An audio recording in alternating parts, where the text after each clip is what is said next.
Bienvenue à Math Infinité, la chaîne consacrée à l'enseignement des mathématiques à l'université. Alors dans cette vidéo, on va donner une nouvelle démonstration de l'identité de l'air, la somme des 1 sur n carré pi carré égale à pi carré sur 6.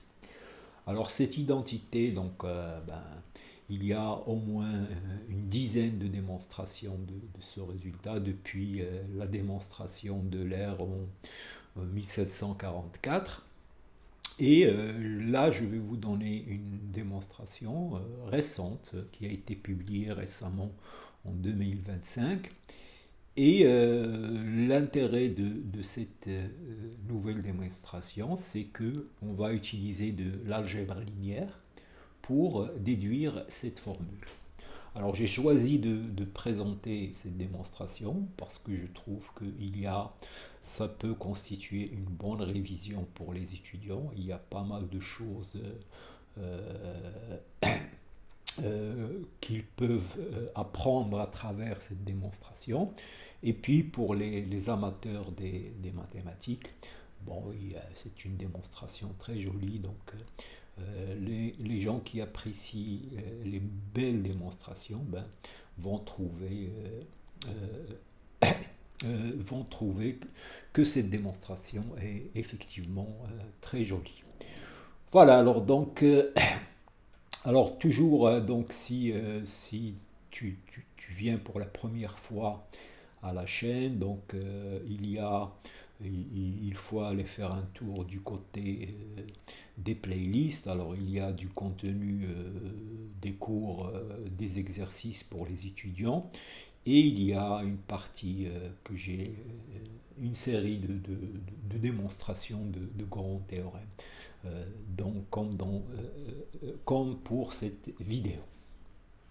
Voilà, alors bien sûr, liker, s'abonner, ça permet d'encourager la chaîne et permettre à son contenu d'atteindre un large public. Alors allons-y. Alors en fait, donc l'idée de la démonstration, c'est de considérer cette matrice-là. Alors cette matrice, donc on va la voir sur des exemples pour voir comment il fonctionne. Donc en fait, en grosso modo, vous commencez du bas vers le haut, et vous commencez de 1 et vous montez jusqu'à ce que vous arrivez à la diagonale. Donc ici on va jusqu'au bout. Là on va jusqu'à n-1. Une fois qu'on arrive à la diagonale, on répète le même terme. Donc ici pour n-2, on va répéter n-2 une fois qu'on arrive à la diagonale. Et ici, donc, on arrive très vite à la diagonale, n2, il y a des 2. Et là, donc, on est déjà à la diagonale et on répète. Voilà, donc c'est ça, cette matrice. Et donc, l'objectif, c'est de calculer les valeurs propres de cette matrice. Voilà. Alors, donc, vous voyez, c'est une matrice assez compliquée, mais on va montrer. Voilà le premier résultat, donc le résultat fondamental de cette vidéo, c'est que les valeurs propres de cette matrice sont les lambda k 1 sur 4 sinus carré de k-1 de n plus 1 pi sur 2 pour k allant de 1 sur n. Alors ils sont distincts de z2. Alors il faut aussi remarquer que cette matrice est symétrique. Donc il a des valeurs propres réelles. Il est diagonalisable en plus. Donc voilà, donc là on a trouvé les valeurs propres réelles de cette matrice. Alors à partir de là, donc là déjà il y a pas mal de petits résultats d'algèbre linéaire, et donc on va voir que pour calculer ces valeurs propres,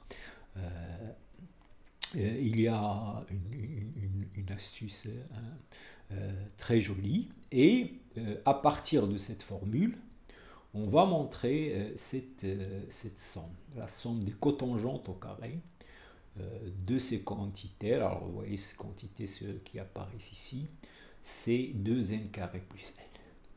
Et voilà, avec cette identité, on va montrer la formule de l'air. Voilà.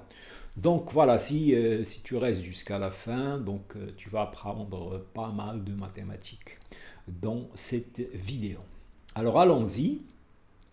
Alors on va commencer d'abord pour se familiariser avec ça, cette matrice.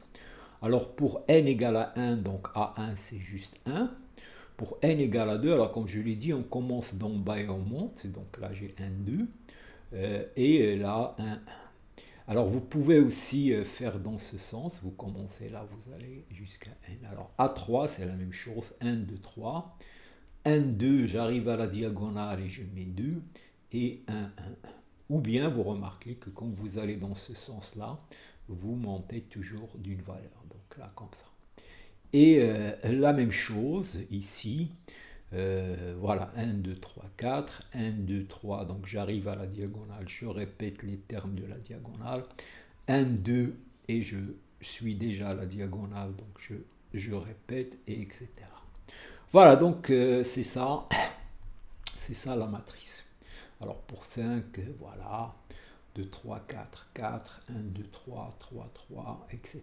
Voilà, donc c'est ça la matrice. Donc là, vous êtes maintenant familier avec cette matrice. Alors, on va montrer ce résultat. Les valeurs propres de cette matrice sont données par cette formule. Alors, on va commencer, avant d'aborder le cas général, et aussi pour se familiariser. Alors, on va voir que pour n égale à 1 et n égale à 2, bon, il y a un petit travail pour montrer ce résultat. Alors, pour n égale à 1, ben A1 c'est juste, il a une valeur propre 1, donc il est diagonal. Et lambda 1, si vous calculez pour k égale à 1, vous aurez 2, donc 1 sur 3, donc c'est pi sur 6. Sinus de pi sur 6, c'est 1 demi. Et donc, vous allez trouver la valeur propre égale à 1. Donc, le résultat est vrai pour n égale à 1. Alors, pour n égale à 2, on va calculer la valeur propre de cette matrice. Bon, alors, pour cela, on calcule le polynôme caractéristique, le déterminant de A2 moins x identité 2. Donc, on trouve 2 moins x, 1 moins x, donc voilà, moins 1, donc c'est ça le polynôme caractéristique. Et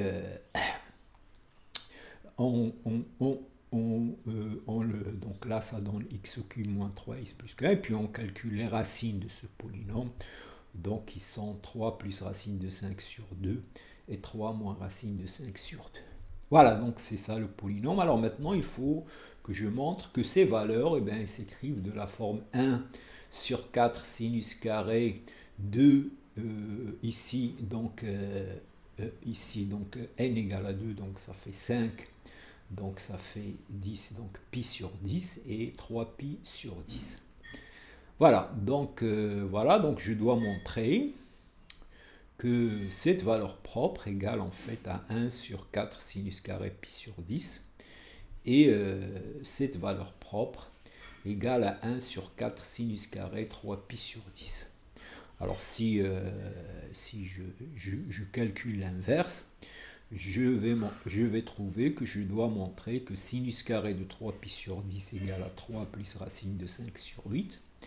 Et sinus carré de pi sur 10 égale à 3 moins racine de 5 sur 8. Voilà, donc je vais montrer ces deux formules. Alors allons-y, donc on va utiliser la formule de l'air. Donc je calcule ça à la puissance 5. Voilà, donc j'ai ici EI de pi, donc j'ai ça égal à I. Et pour 3 pi sur 10, je calcule ça, donc j'utilise la formule de l'air, donc égale donc EI x à la puissance n, c'est ENX, et donc je trouve ça. Et maintenant, je vais développer ça et ça en utilisant la formule du binôme. Donc je fais le calcul avec la formule du binôme. Je regroupe la partie réelle et la partie imaginaire ici. Et donc voilà, donc je remarque que si je prends AB égale cos 3 pi sur 2, voilà. Donc je vais avoir ici I, donc la partie réelle est nulle. Donc je vais avoir ça égal à 0. Donc pour les deux, la même chose ici, puisque la partie réelle est nulle. Donc voilà, j'ai montré que si AB égale à ça, ou ça, il vérifie cette relation, puisque là je peux simplifier par A, et donc je trouve cette relation.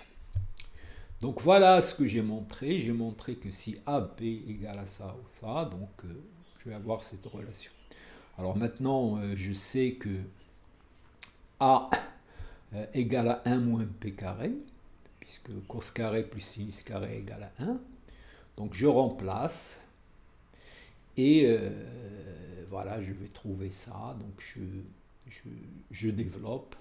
Donc il y aura B à la puissance 4 plus 10b à la puissance 4 plus 5b 10 puissance 4, donc ça fait 16b puissance 4 moins 12b carré plus 1. Donc qu'est-ce que j'ai montré? J'ai montré que sinus carré ici et ici sont solutions de l'équation 16x carré moins 2x plus 12. Voilà, donc moi je cherchais à évaluer ces valeurs. Et donc j'ai montré que ça et ça sont solutions de cette équation du deuxième degré. Bon, je calcule, donc là vous pouvez calculer les racines de ça, et on trouve ce qu'on cherchait. Donc voilà, donc finalement j'ai montré que pour n égale à 2, j'ai ça, et donc on a la formule. Cette formule est vraie pour n égale à 2. Voilà, alors maintenant on va aborder le cas général. Alors pour cela, donc je prends cette matrice et donc je veux montrer que les valeurs propres de cette matrice sont données par cette formule. Voilà, donc là je rappelle le résultat. Alors ce qu'on va faire, eh bien, on va montrer que l'inverse de cette matrice égale à cette matrice. Bon, alors ici, comment on arrive de là à là? Ben, l'idée, c'est de faire pour calculer pour les valeurs propres de n petites. Donc, si vous voulez, donc vous pouvez vous amuser à calculer l'inverse de P2, l'inverse de P3, et vous pouvez aller jusqu'à l'inverse de P4. Alors il y a des logiciels qui font ce calcul, et vous allez voir que vous aurez cette forme-là.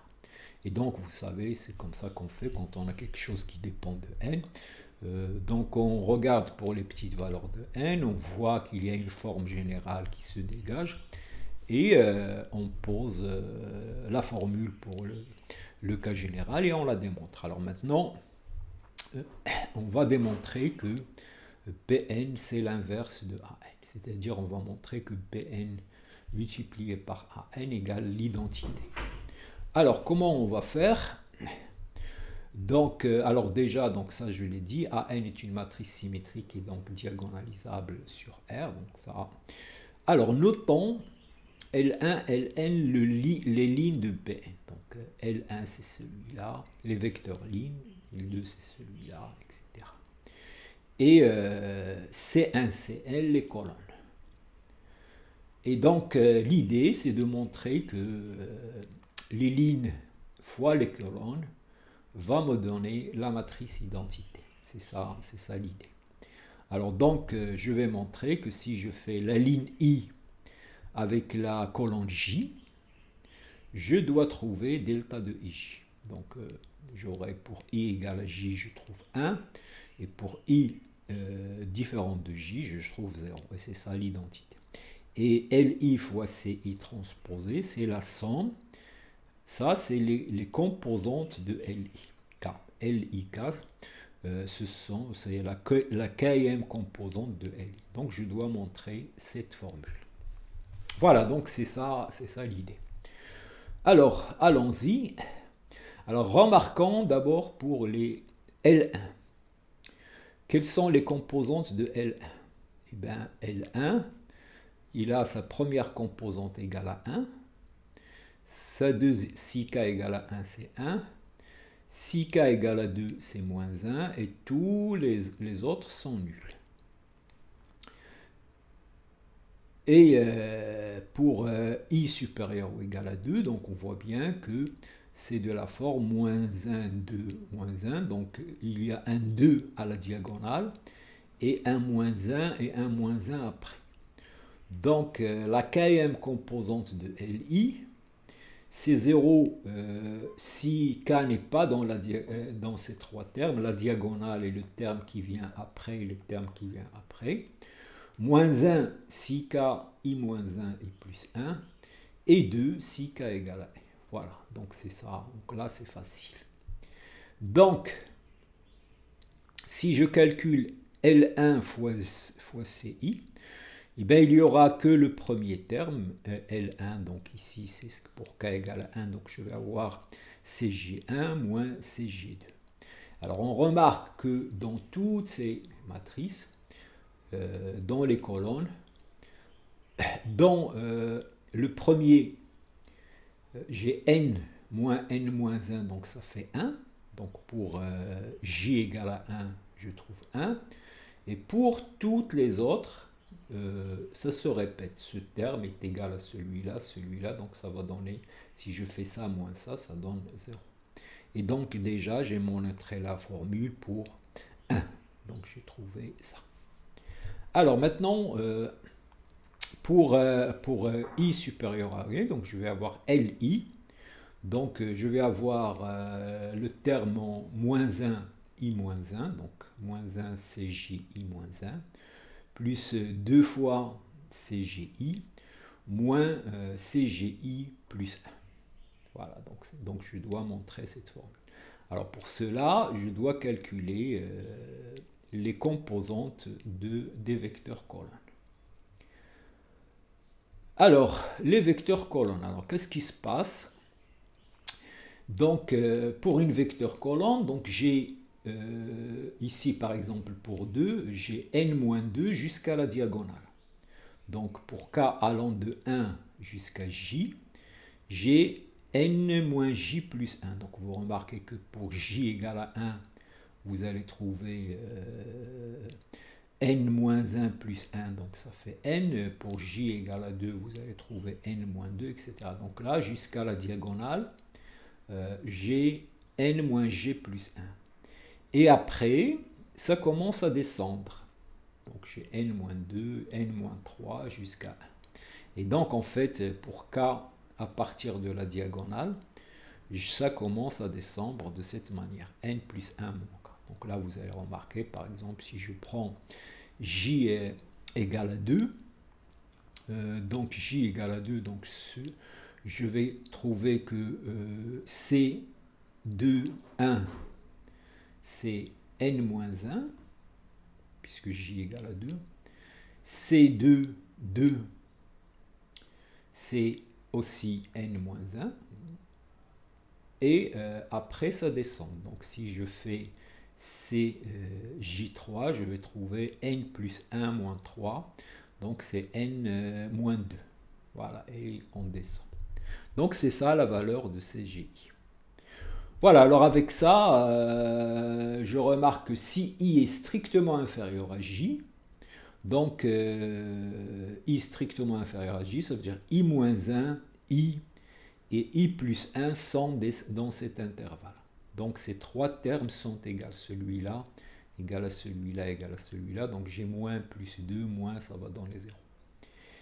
Et si I est strictement supérieur à J plus 1, ça veut dire I moins 1, I plus 1 sont là-dedans. Donc il y aura ici n plus 1 moins I moins 1.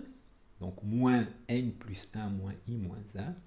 Plus 2 n plus 1 moins I. Moins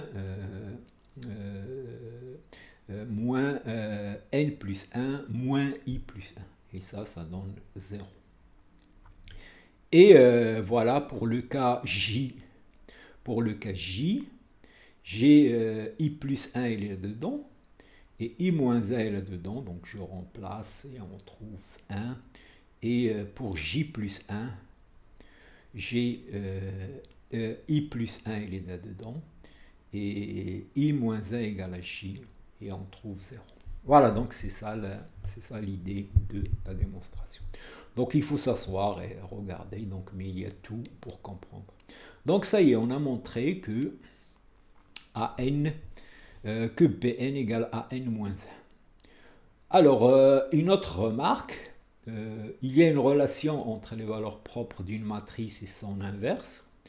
Si lambda est valeur propre de A, 1 sur lambda est valeur propre de A moins 1. Donc, ces nombres vont être les valeurs propres de E moins 1, si seulement si leur inverse sont les valeurs propres de Bn.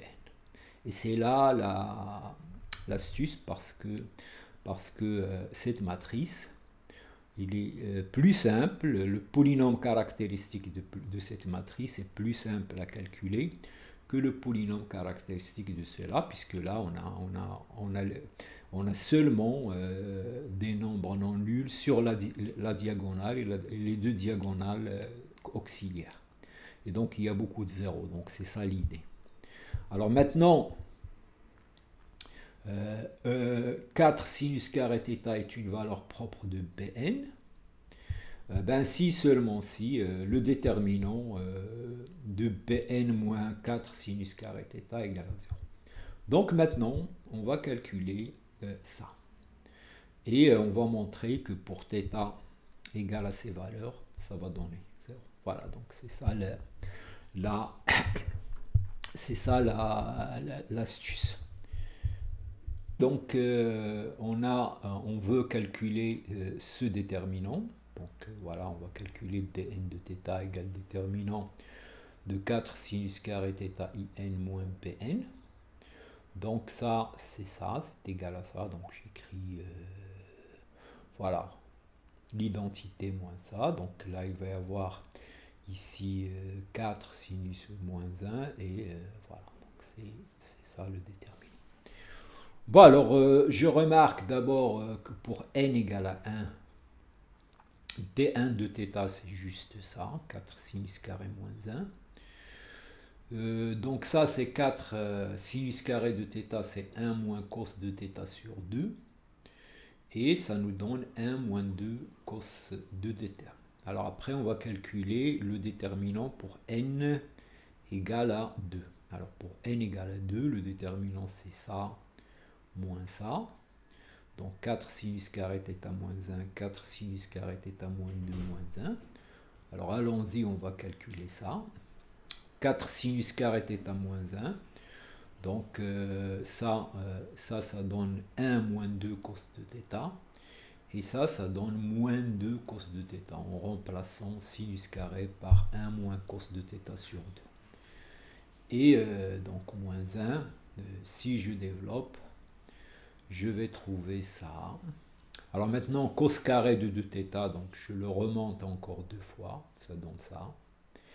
Et je vais avoir égal à cette quantité, donc d de θ égale à 1 moins 2 cos θ plus 2 cos 4θ. Donc déjà on commence à voir une forme dans ce déterminant. Alors je reviens au cas général et je développe suivant la dernière colonne. Alors si je développe ce déterminant selon la dernière colonne, je vais trouver ça. Donc quand je remplace, je vais retrouver dn moins 1 de θ. Et si avec moins, j'enlève cette ligne et cette ligne. Et si j'enlève cette ligne et cette ligne, il va me rester dn moins 2 de θ.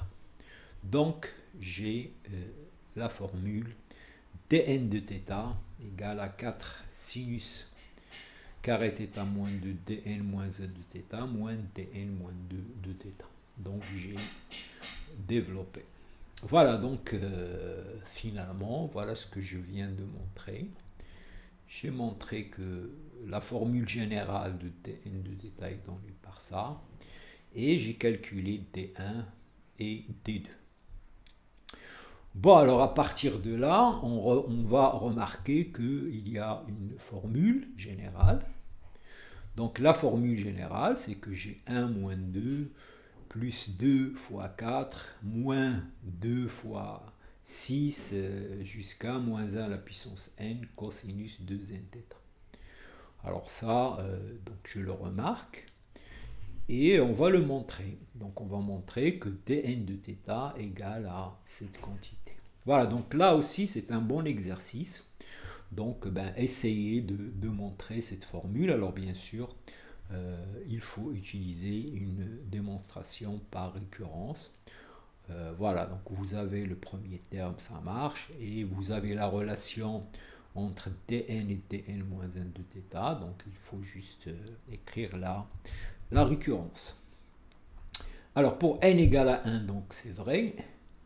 Alors on suppose que la formule est vraie jusqu'à n moins 1, et en utilisant cette formule, j'écris que dn de θ égale à ça, fois dn moins 1 de θ, donc par hypothèse de récurrence, c'est ça, et moins dn moins 2, qui est aussi égal à ça par hypothèse de récurrence. Alors maintenant, il faut que je transforme cette quantité pour arriver à cette formule. Alors, donc voilà ce que je suis en train de montrer. Je veux montrer ça en ayant cette relation. Alors maintenant, qu'est-ce que je fais? Je développe ça. Donc il y a d'abord moins 1 ici qui apparaît. Il y a moins 2 cos θ ici. Il y a moins 2 cette somme. Et il y a moins la quantité. La quantité, c'est 2 cos de θ fois ça. Donc il y a cette quantité. Alors pour développer cette quantité, j'utilise cette formule. Cosinus de P fois cosinus de Q égale à 1 demi cosinus P moins Q cosinus P plus Q. Voilà, donc Q, c'est égal à, va être égal à ça, ce facteur. Donc il y aura 2 cos de θ fois ça, donc que je remplace. Bon alors, et donc voilà, et donc c'est ça la quantité Q. Alors maintenant, ici, je vais changer les paramètres. Donc je vais poser ici, donc c'est la même chose que K-1, puisque le cosinus est pair. Donc je remplace K-1 par K. Et ici, je remplace K plus 1 par K. Et donc, je vais trouver ça. Donc ici, je vais aller jusqu'à n-2 et je vais commencer à 0. Et bien sûr, ici, ça va donner un moins, puisque je remplace K par K-1, donc j'ai un moins. Et ici, je vais aller de 2 jusqu'à n. Ici, voilà. Et je remarque que dn, donc ici, si vous regardez, ce terme-là, il va aller avec celui-là, avec moins, donc ça va s'en aller. Et donc, il va rester juste ça, plus moins ça. Et là, je commence à 2, il me manque le terme 1, et voilà. Et on a la formule. Donc ça aussi, c'est un bon exercice qu'on peut faire tout seul. Voilà. Donc, finalement, donc on a montré cette formule. Alors cette formule, on peut encore l'améliorer en utilisant l'expression. Donc là, je vois que cette somme, c'est un truc classique. J'utilise la formule de l'air pour développer ça. Et donc voilà, donc j'écris cos 2 θ, 2 fois cos 2 kθ, c'est exponentielle de iθ à la puissance k fois e moins t. Voilà, donc j'utilise la formule que cos θ égale à e iθ plus e moins iθ sur 2. Et donc 2 égale à ça. Et ça, c'est 2 i k θ, j'utilise la formule. Et là, j'ai la somme d'une suite géométrique. Donc je vais avoir ça. La raison, c'est moins E de Iθ, donc j'ai ça. Ici, j'ai ça, mais il manque 1, donc je le retranche. Alors après, je remarque que ça, c'est la même chose que ça. Puisque ça fois ça, c'est 1, et ça, c'est 2. Et donc, c'est 2 Iθ cos θ, puisque ça, c'est 2 cos θ. J'ai la même formule ici, et je remplace ici, maintenant. Donc, je vais avoir ici un cos θ qui va sortir, il y aura un E. Alors, le E Iθ, il va monter en haut, ça va dans les moins Iθ. Ici, E moins Iθ va monter, ça va dans les E Iθ. Moins 1 à la puissance n plus 1, c'est moins 1 à la puissance n. Et le E Iθ, quand il monte, il va dans les ça. Et le E I moins eta, ça donne ça. Et donc, je trouve, avec un moins ici, donc là, ça c'est le cos θ, donc ça fait 1 moins 1. Et je trouve cette belle formule. dnθ égale à moins 1 à la puissance n cosinus 2n plus 1 θ sur cos de θ.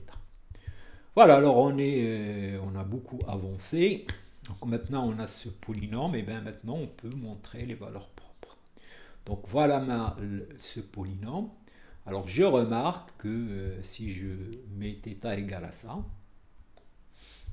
donc ici ça simplifie, et donc il y aura 2k-1 pi sur 2. Et le cosinus de 2k-1 pi sur 2, c'est 0. Et donc j'ai montré que ce polynôme caractéristique s'annule pour ces valeurs. Et donc ce sont les valeurs propres. Et en plus, ils sont différentes 2 à 2. Puisque cette quantité, pour K1 et K2 différentes, les valeurs propres sont différentes. Et donc voilà, j'ai montré que ce sont les valeurs propres de A-1. Et j'ai montré mon résultat. Voilà. Alors maintenant, avec ça, on va montrer la formule de l'air. Alors on commence par remarquer, on calcule la trace de cette matrice. Alors la trace, c'est la somme des termes diagonaux. Donc alors les termes diagonaux, c'est 1 plus 2, on a vu c'est 1, 2, 3, etc. Donc c'est ça, jusqu'à n. Donc c'est n plus 1 sur 2. Mais on sait aussi que pour une matrice, sa trace, c'est aussi la somme des valeurs propres. Donc ça, c'est un résultat d'algèbre classique. Donc la trace d'une matrice, c'est la somme des termes de la diagonale, mais c'est aussi la somme des valeurs propres avec leur multiplicité. Alors ici, on a n valeurs propres qu'on vient de calculer, et donc on a cette formule, cette belle formule.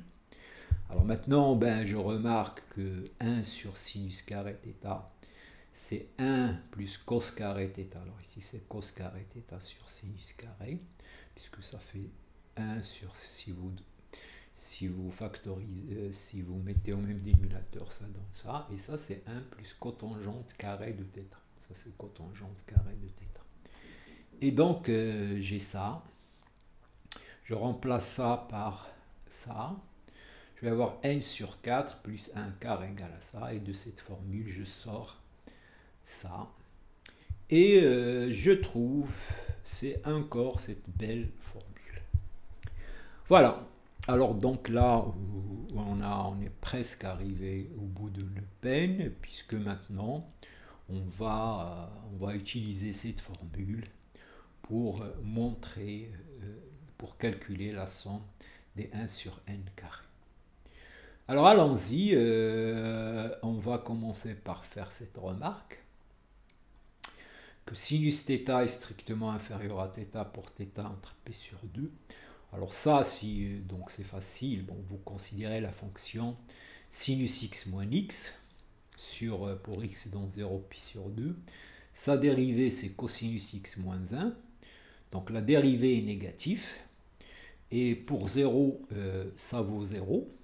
Et donc la fonction est strictement décroissante. Et il commence à 0, donc il va être négatif. Et là, la même chose, vous faites θ moins tangente θ. La dérivée, c'est 1 moins 1 tangente carré θ plus 1, donc c'est moins tangente carré θ. Et là aussi, c'est décroissante. En 0, c'est 0, et en pi sur 2, c'est moins l'infini, et donc il est aussi négatif. Donc ça, c'est facile. Et donc si je passe à l'inverse, donc je vais trouver ça. Et donc je remplace ici par 1 plus cos carré, et ça par cotangente carré. Et voilà, j'ai pour θ entre 0 et pi sur 2, j'ai cette belle formule.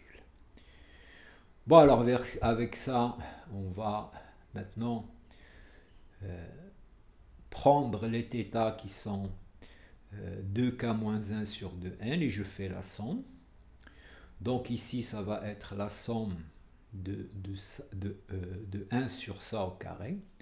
Alors 1 sur ça au carré, c'est 4 2n plus 1 au carré sur pi carré. La somme de k égale à 1, 1 sur 2k plus 1 moins. Et là, je vois apparaître la série de Riemann, la partie impaire de la série de Riemann. Et là, je vais trouver n plus ça. Alors ça, on l'a calculé.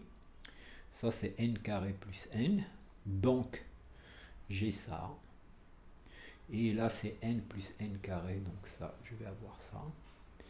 Et je vais avoir cet bel encadrement de cette. Alors après, il ne reste qu'à passer à la limite. Ici, la limite, c'est 1 demi.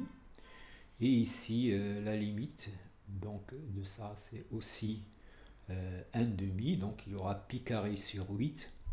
Pi carré sur 8. Donc, la limite de cette suite, c'est pi carré sur 8. Et voilà, donc j'ai montré que la somme de la partie impaire de la série de l'air égale à pi carré sur 8.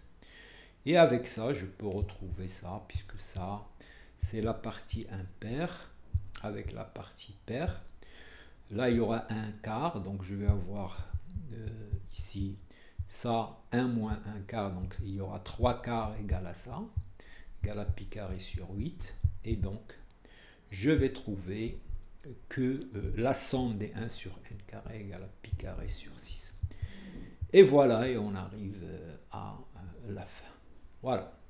Donc, n'oubliez pas de liker, s'abonner pour encourager la chaîne, et je vous remercie.